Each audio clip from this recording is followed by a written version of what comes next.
절대. 안녕하세요. 그동안 쭉 참고 살았다가 결국 이번에 부부싸움을 하고 말았어요.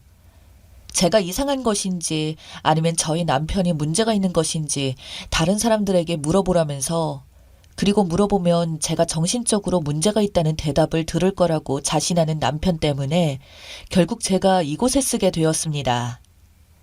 저희는 40대 초반의 부부입니다. 그동안 별다른 문제가 없이 잘 살아왔는데 3년 전에 경기도의 모 중소도시로 이사를 오게 되면서부터 문제가 생기기 시작했어요. 평상시 술을 좋아하는 남편 때문에 타 지역에서 살 때에는 남편에게는 꾸준히 술 친구가 있었어요. 남자들은 참 신기한 게 조금만 인연이 되어도 금방 술 친구가 되어버리더군요.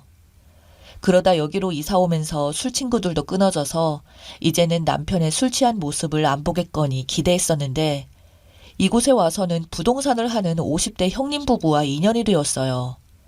남편은 그분이랑 한 몇 달 동안 아직 술 마시고 어울려 다니더니 이젠 완전 호영호재하는 사이가 돼서는 매일 같이 만든 술을 마시더라고요. 타 지역에서 살 때보다 더 자주 마시고 취해서 들어오는 날이 맨 정신인 날보다 더 많았어요. 저는 직장에 다니다 보니 술자리에 어울릴 시간이 없었는데 저는 미용실이라서 마무리하면 10시가 넘어가요. 남편은 자기 사업을 하는 사람이고 그 형님네 부부는 부동산을 해서 둘 다 널리고 널린 게 시간이다 보니 정말이지 낮과 밤을 가리지 않고 술을 마시고 다니더라고요. 그리고 남편이 형수님이라고 부르는 부동산 형님의 부인이 되는 사람은 전업주부인데 가사가 별로 없는지 매일 부동산에서 시간을 때우거나 쉬는 게 다반사였어요. 매일 오전부터 밤까지 일에 치여서 사는 저에게는 솔직히 부러움의 대상이기도 했어요. 그런데 정말 한 번도 빠짐없이 3년 동안 매번 이 세 명이서 형님, 형수님, 남편이 술을 마시는 거예요. 남편이 지난 3년 동안 저와 같이 저녁 겸 술을 마신 횟수는 3번 정도였는데 이 세 명이서 술을 마시는 횟수는 일주일에 2번에서 3번 정도? 그리고 그게 3년이니까 정확히 세어보지는 않았지만 엄청난 횟수죠. 그런데 매번 그 형수님이란 분이 빠지지 않고 같이 자리에 껴서 어울려 다니더라고요. 형수님이란 사람은 술을 잘 못 마셔서 3시간이나 4시간 동안은 그냥 앉아있대요. 제가 남편에게 술도 안 마시면서 남자들이 마시는 걸 옆에서 지켜보는 거 정말로 지겨울 텐데 그 형수님이 한 번 참 대단하시다 라고 했더니 남편도 그 점이 무척 신기하게 생각된대요. 어쩔 때는 남편과 형님과 둘이서 뭐 할 얘기도 있고 또 그냥 남자들끼리만 있고 싶을 때가 있어서 형수님에게 그만 들어가시라고 해도 그 형수님이란 분은 집에 가도 할 일도 없다고 하면서 매번 따라와서는 같이 앉아 계신다고 하네요. 이것만 본다면 사교성 많은 형님과 형수님이 같이 어울려서 마시는 것은 그래도 다 이해한다고 치지만 문제는 이 형수님이란 분의 성격이에요. 전업주부이다 보니까 그리고 집에서도 딱히 할 일이 없어서 그냥 쉬시는 분이다 보니까 남 험담이나 그런 종류의 얘기를 하는 걸 인생의 낙으로 삼고 사는 것 같으세요. 비약이 좀 심하긴 하지만 하여튼 그분은 남의 얘기를 그렇게 많이 하시는 편입니다. 하여간에 그분은 근처의 동네 가게 사장님들, 아주머니들 사이에서 진짜 모르는 사람이 없을 정도니까 어느 정도인지 대충 짐작을 하시겠죠. 남편과 제가 없을 때 다른 타인들과 있는 자리에서 제 얘기를, 그것도 거짓말을 더 보태서 하신 적도 있더군요. 그게 제 귀에까지 몇 번이나 들려왔고 저는 너무 억울하고 화가 나더라고요. 제가 그분과 3번? 같이 술 한잔 마시고 밥 먹은 거밖에 없거든요. 또 저보다 나이가 드신 분들이 계신 자리에서 제가 조심을 하려고 노력도 많이 했었고 하여튼 저는 욕먹을 이유가 전혀 없었어요. 아무리 생각을 해봐도 말이죠. 그리고 남편도 이 점에 대해서는 인정을 했고요. 제가 곰곰이 생각해보니 두 남자가 취해서 가정사 얘기를 정말이지 있는 얘기 없는 얘기 다 떠들어대고 그걸 저 술 한 모금 마시지 않던 그 형수님이란 사람은 그 모든 얘기들을 다 듣고 있었던 거였죠. 한마디로 말해서 3년 동안 내 친구라던가 남편이 나에게 갖고 있던 불만 같은 것들을 남편은 술 마시고 정신없을 때 거진 다 말했을 테고 술 먹고 필름 끊긴 남편은 자기는 절대로 그런 얘기 한 적 없다고 발뺌을 했을 테고요. 이건 물론 제 생각이지만요. 그 형수님이란 분은 언젠가 한번 자기 남편에게 엄청 혼이 나고서는 다시는 남의 얘기를 안 하겠다고 다짐을 한 적도 있었다고 합니다. 하지만 그게 타고난 성격인지 버릇인 것인지 그 순간만 지나면 또 남의 얘기를 하시는 겁니다. 제 흉뿐만 아니라 다른 사람의 흉도 그렇게 많이 봅니다. 하루 종일 그럴 때도 있다고 해요. 그분이 남 얘기를 하는 게 습관이다 보니 주위 사람들도 거기에 물이 들듯이 저 사람은 원래부터 저래 하면서 그냥 이해하고 지내는 것 같아요. 이 모든 얘기들을 남편에게 들은 게 아니고요. 저랑 친하게 지내는 어떤 아주머니에게서 들었어요. 저희 남편은 형님 일이라면 아주 발벗고 나서는 사람이라서 형님이랑 형수님에 대한 안 좋은 얘기들에 대해선 입을 꼭 닫고 사는 사람이거든요. 좀 심하게 말하면 저보다 형님을 좋아하는 게 눈에 보일 정도예요. 언젠가 남편이 저와 헤어지면 헤어졌지 형님과의 인연을 끊을 수 없다고 얘기한 적도 있을 정도로요. 후에 제가 이 얘기를 가지고 가끔 비꼬거나 하면 남편은 그냥 농담으로 한 소리였다고 말하고 넘어가긴 했지만 그래도 제 기분이 나쁜 건 어쩔 수가 없더라고요. 그리고 작년에 남편의 공장 옆에 저희 부부보다 나이가 더 젊은 정말이지 법 없이 살 사람 같은 아주 착한 분들이 이사를 오셨어요. 그분들이 술을 좋아하셔서 저희 남편과 호영호재하며 지내다가 형님 부부와 새로 들어오신 부부 그리고 저희 남편 저는 빼고요. 그렇게 세 팀이 모여서 술을 마셨는데 처음 몇 번 정도는 사이좋게 잘 지내다가 그 형수님이 남의 얘기하는 성격 때문에 사이가 벌어진 모양이더군요.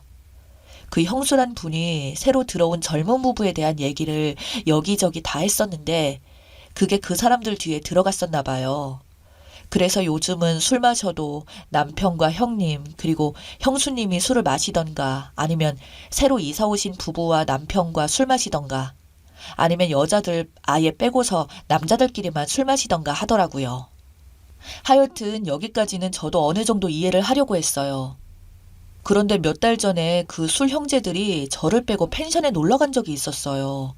남자는 원래 3명이서만 가기로 약속을 했었는데 형수님이란 분이 기어이 따라오겠다고 하셔서 같이 갔나 봐요.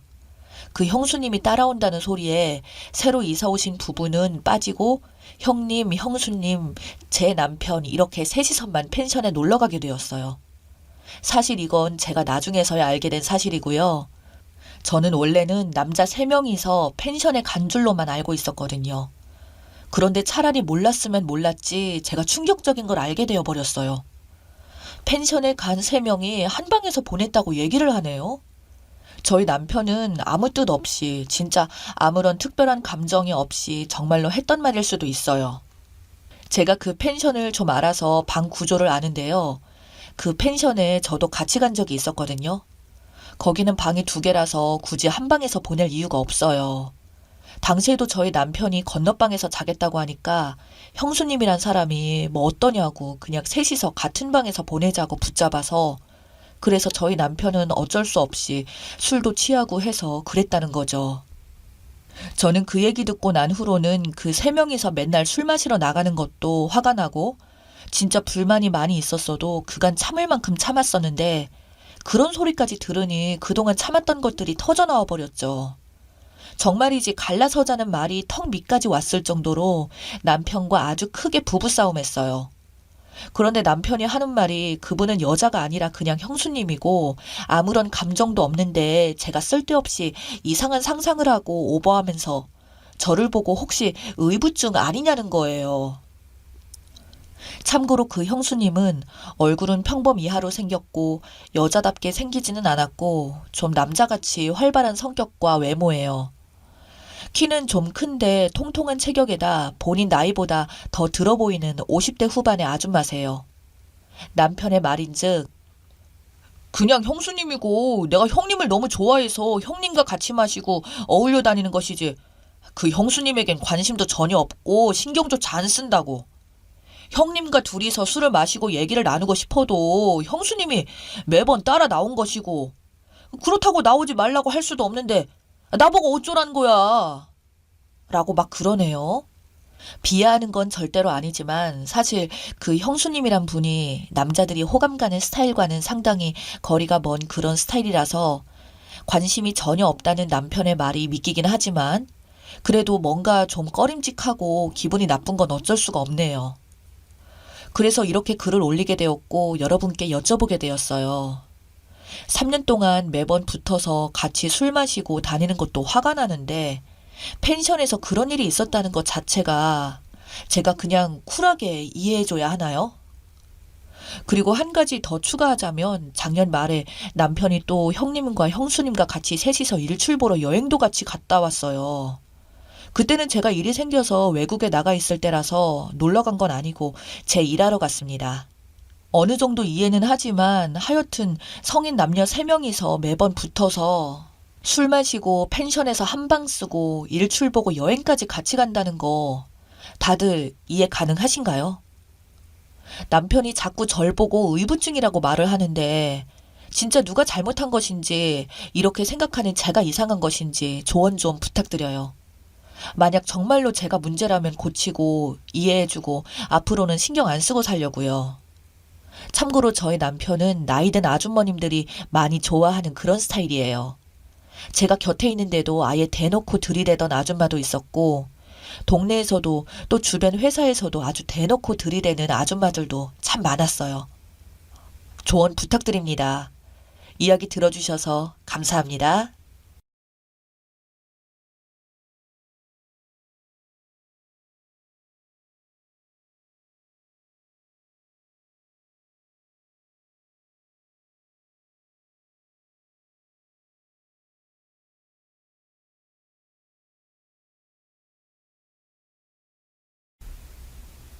안녕하세요. 역대급 이야기가 아닐까 싶어 사연을 제보하게 되었습니다.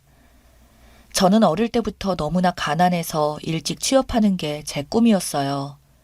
그래서 없는 형편에 정말 열심히 공부해서 치위생학과가 있는 대학에 진학하게 되었어요. 아버지께서는 오래전 지병으로 돌아가셨고 제가 중학교 3학년 때 엄마께서는 유방암으로 돌아가셨어요. 그때부터 저는 친척집을 전전하며 외롭게 살았고요.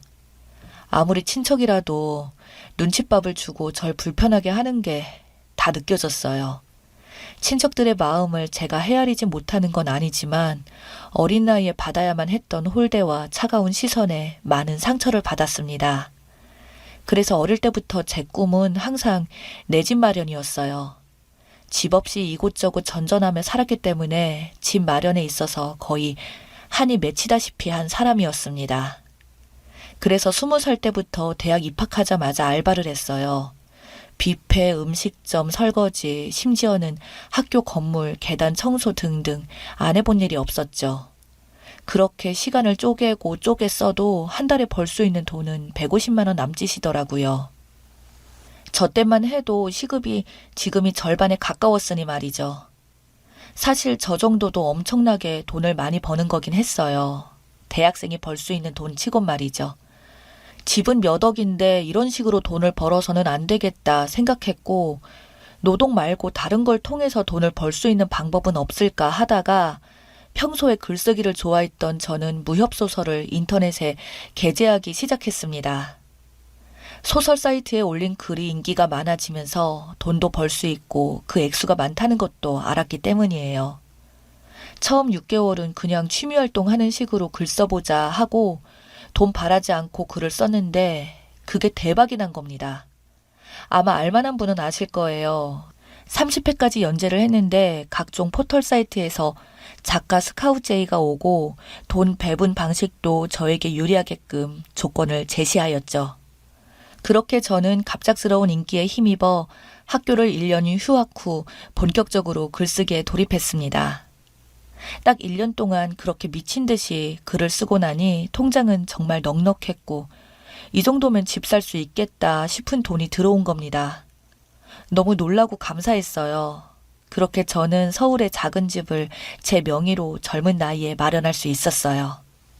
돈도 벌었고 어느 정도 여유가 있었지만 어쨌든 학교는 졸업해야 했기에 글 쓰는 시간을 줄이고 학교에 복학해서 치위생 자격증을 따고 졸업을 했어요.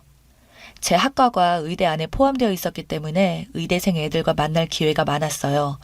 그렇게 친해진 의대생 애들 중에 알고 보니 제 소설의 광팬이었던 아이가 있더군요. 너무나 신기했어요. 제가 블로그에 연재할 때부터 알고 있었던 정말 찐팬이었어요. 그렇게 그 친구와 한참 소설로 이야기를 나누다가 어느새 절친이 되었고 그 남자아이는 보통 애들과 다르게 감수성이 풍부했고 눈물도 많았어요. 그의 모습에서 제가 예전에 힘들었을 때 그때 제 모습이 보이더라고요. 신기했어요. 아마 그 남자에게도 말 못할 사정이 있지 않을까 싶었습니다. 그렇게 저는 학교를 졸업했고 그 아이는 본과 공부가 몇 년 남아 있었어요. 저는 졸업한 뒤 취위생사로 취업하지 않고 글을 쓰며 프리랜서로 활동을 하니 자연스럽게 그 남자아이와도 멀어졌어요. 그렇게 2년 정도 서로 연락을 안 하고 살다가 어느 날 갑자기 그 친구에게서 연락이 왔더라고요.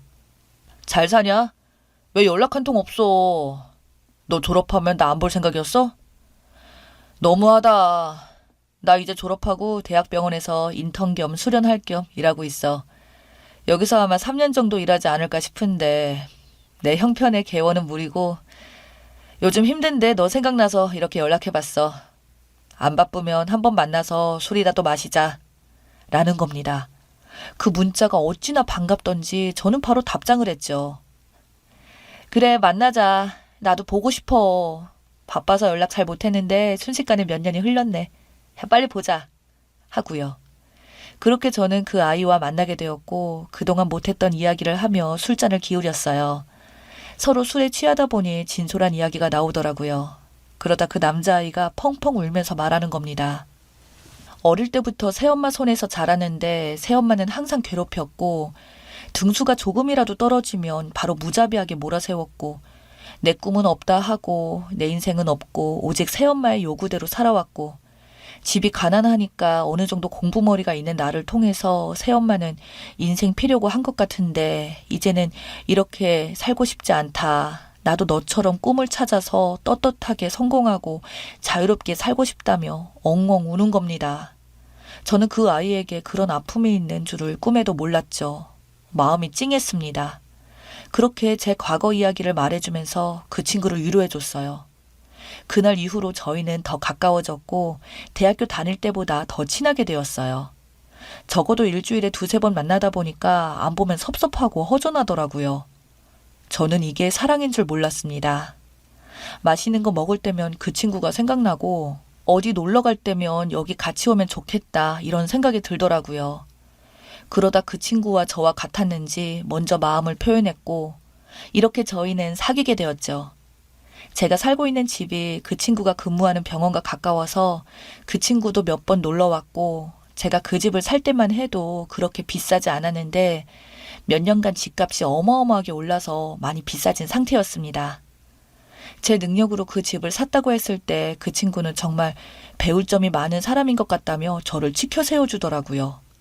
제가 인정 욕구가 강했는데 너무나 좋았어요. 그렇게 저희는 몇 년간의 연애 끝에 결국 결혼을 하게 되었어요. 저는 부모님이 안 계신 상태였고 양가 허락보다는 제가 시어른 허락을 받는 게 우선이었어요. 그렇게 두근거리는 마음으로 남친의 새어머니와 아버님을 처음 마주친 순간 심장이 터지는 줄 알았습니다. 아버님은 세상 좋으신 미소로 저를 반겨주시고 상냥하게 이것저것 물어보셨는데 새어머니는 정반대였습니다. 네가 뭔데 우리 치과 의사 데려가려 하냐, 치위생사 주제에 어질럼 보냐 이런 느낌이었어요. 처음부터 저를 만날 때 그래 너가 치위생사라고?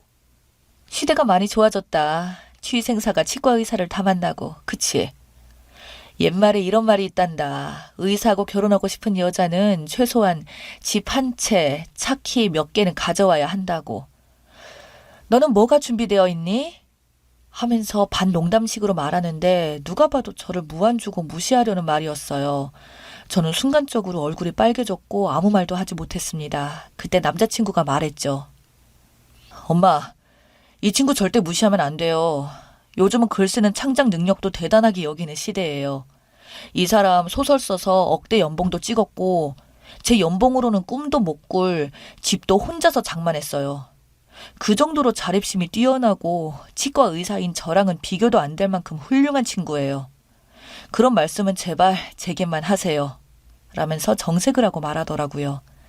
새엄마도 조금 무안했던지 그 이후로 말을 아꼈고요. 솔직히 속상했지만 그래 그 시대에 의사라는 직업이 최고였고 간호사나 조무사, 치위생사 같은 직군의 사람은 인간 취급도 안 했으니 내가 이해하자라고 넘겼습니다. 그렇게 새어머님 대신 아버님의 지지를 열렬히 받으며 결혼 준비를 했어요. 남친은 결혼 전 미리 저희 집으로 들어와 짐 풀고 같이 살게 되었어요. 주머니 사정이 넉넉지 않은 남편을 고려해 신혼집은 제가 살고 있는 집에서 시작하기로 했고요. 그렇게 저는 남친과 함께 틈틈이 쓰드메를 알아보고 너무나 마음에 드는 드레스를 고르게 되었어요. 결혼식이 일주일 전으로 다가왔을 때쯤 저와 남친 그리고 어머님 셋이서 잠깐 밥을 먹고 있었습니다. 그런데 드레스샵에서 연락이 온 거예요. 픽해 나온 드레스가 손상이 되어서 사용하지 못하게 되었다며 대단히 죄송하다고 혹시 빠른 시간 내에 매장 오셔서 다른 드레스로 픽하실 수 있냐며 갑작스러운 말을 꺼내는 겁니다. 저는 화들짝 놀라며 네? 하면서 몇 번이나 다시 물은 후 전화를 끊었어요. 결국 저는 밥을 먹다 말고 급하게 샵으로 갔습니다. 저번 주에 그 드레스를 빌려간 신부께서 크게 넘어져서 드레스가 손상되었다고 그래서 이런 일이 발생했다고 설명을 하더라고요. 어쩔 수 없지 하고 다시 드레스를 입으며 골라봤어요.